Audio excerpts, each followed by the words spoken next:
What's up, gamers? Dreamcast here, and today is a very big day for PlayStation Plus, but specifically the premium and classic games, because we actually had a bunch of games that are being removed from PlayStation Plus, which is very strange, but also the addition of Dino Crisis in a completely new emulator.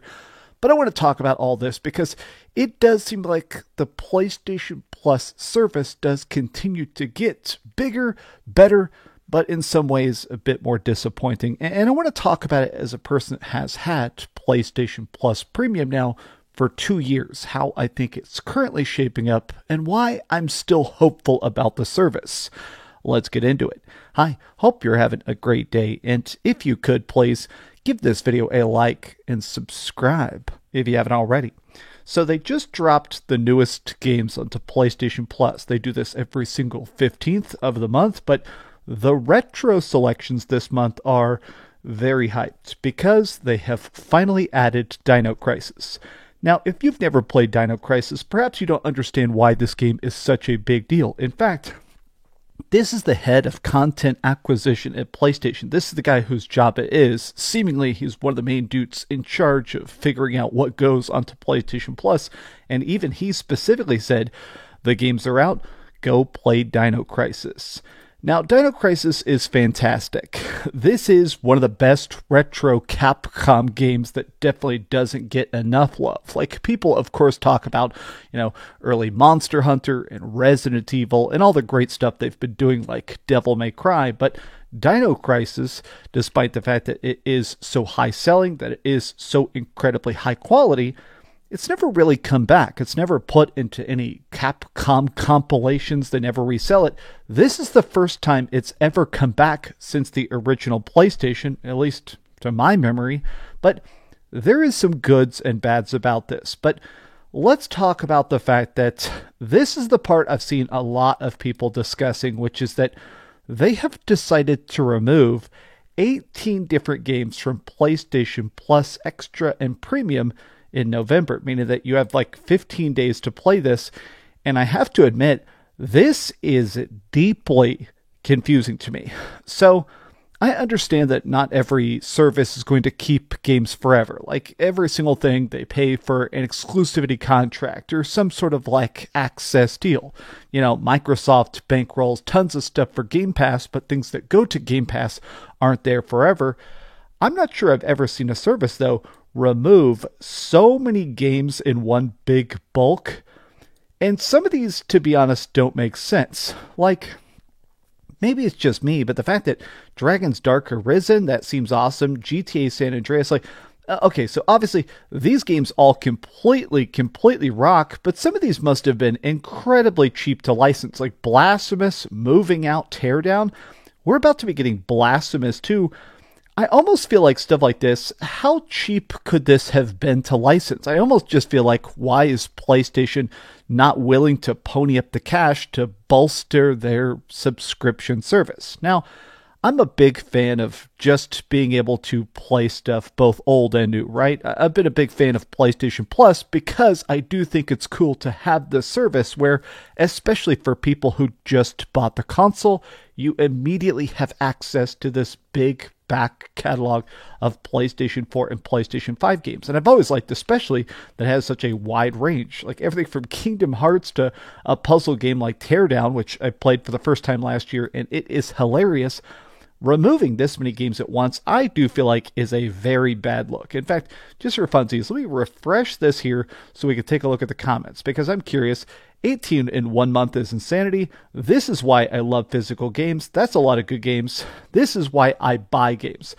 A lot of people are talking about the fact that there definitely has been this like kind of pushback against just subscribing to any service because they can remove your access. It is weird to think that if this is your favorite game, if you're currently playing through every single Kingdom Hearts, because these collections are the best way to play, especially the early Kingdom Hearts games, it's weird that they're just gone. But let me talk about the other part of this that has people a bit steamed. So, fans have been begging for Dino Crisis specifically on PlayStation Plus since the service initially came out. In fact, there were even leaked banners and stuff about a year and a half ago showing the fact that definitely Capcom was in talks to put Dino Crisis onto the service. And so it's finally appeared, but it definitely has a big downside to it. You cannot buy it. So almost every single game you get on PlayStation Plus Premium can still be purchased. You can actually choose to buy it individually because I think PlayStation Plus Premium is like $18 a month. I pay for it because I got a cheap discount deal. Pretty much every single Black Friday, they sell like, hey, get a year of PlayStation Plus for 30% cheaper.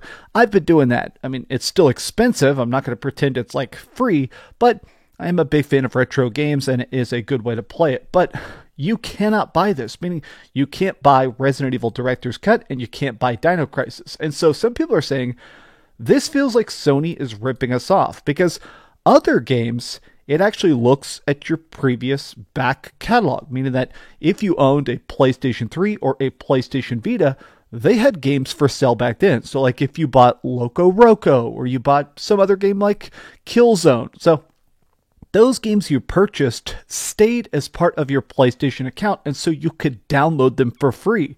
Whereas now, with some of these games, that doesn't work. Now, I am a case for this. I am the kind of person, I bought Dino Crisis. I've bought every retro game pretty much that's pretty much a big PS1 or PS2 hit.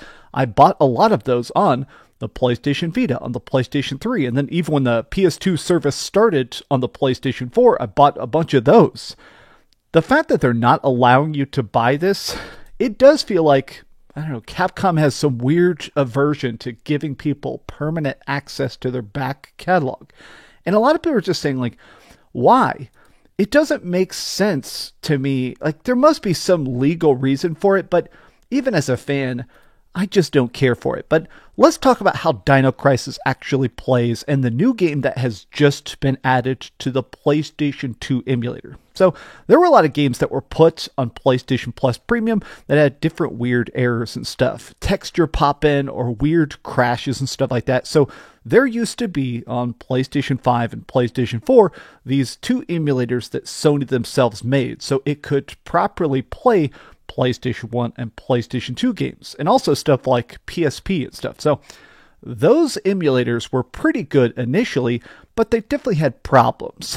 Well, a couple months back, they finally relaunched the PlayStation 2 emulator, and now it is completely improved. It's got trophy support, it's got all sorts of different filters, it's got the ability to create save states, to do rewinds.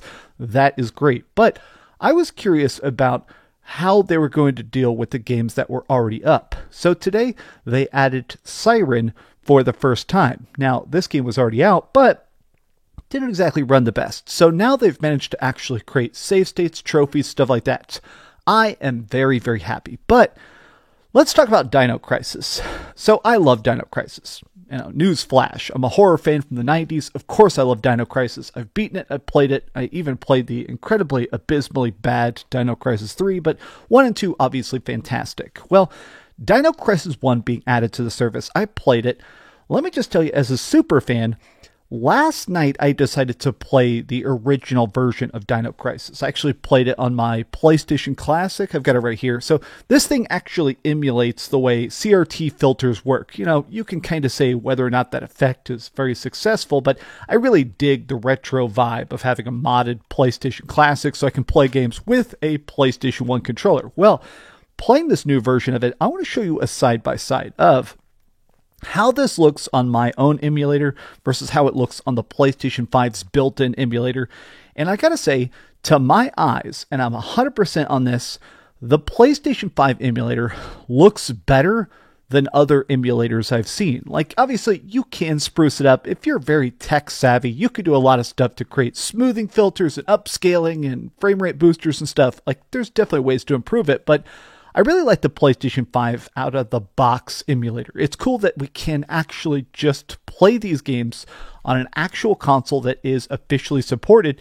And to my eyes, this looks fantastic. I am just actually shocked. Now, again, because this is a PlayStation 1 game, it has full rewind features. It does have the ability to create save states, but I am deeply disappointed that this does not have some sort of trophy support.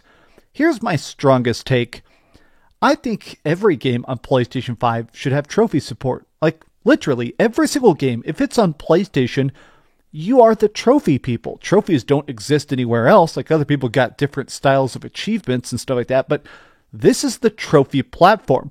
Not putting trophies, especially on such an expensive subscription service, it just seems baffling. Like, why not? So this is now the second big Capcom game that doesn't have trophy support at all. And I'll be honest, I'm disappointed by it. Even if I don't platinum it, it's cool to pop some trophies. It's cool to see like all those detailed of, oh, you killed 15 raptors or whatever. It's a mixed bag. Personally, I am still excited about it. I am a big retro gamer, but the biggest thing I gotta say, these need to be purchasable independently, and it would be cool if we got an actual physical release. I mean, that's just me. I'm a big proponent of vote with your wallet. That's part of the reason I got PlayStation Plus initially, is because I'm the person that has been very vocally for years begging them to put retro games onto PlayStation. So now the fact that they finally have, of course, I'm going to spend cash to show them, hey, keep this up. Keep giving us a playable way to play our back catalog. But at least let us buy it instead of keeping a subscription forever.